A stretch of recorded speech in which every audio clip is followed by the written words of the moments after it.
Kebiasaan bersedekah, sikap yang mulia bagi yang berharta dengan harta,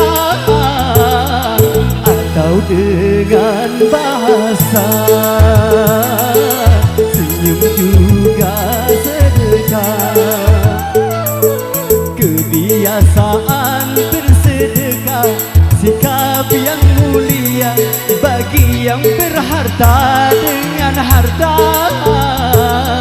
atau dengan bahasa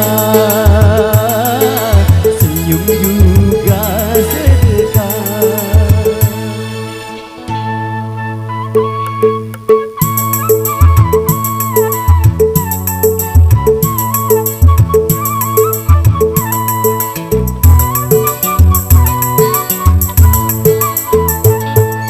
Bersedekah, berbagi rasa kepedulian terhadap sesama, sebagai berkat si miskin dan kaya, jalinan mesra antar manusia.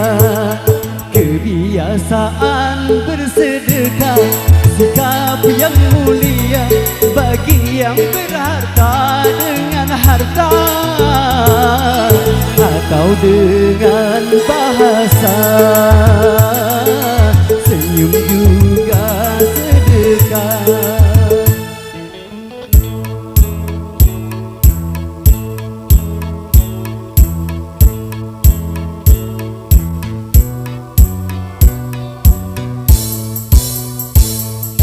Takkan susah karena sedekah, bahkan hartanya akan bertambah-tambah, serta manfaat dan penuh berkah, dan dijauhkan dari bencana.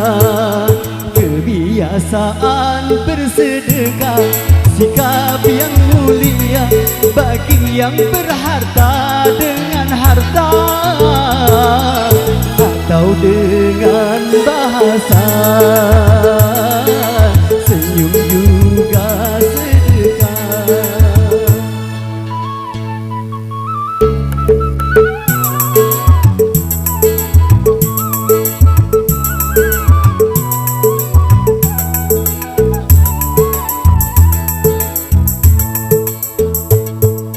Harta benda yang kita simpan, itu semua akan kita tinggalkan. Harta yang kekal yang kita infakkan, sebagai bekal hari kemudian. Kebiasaan bersedekah, sikap yang mulia bagi yang berharta dengan harta, atau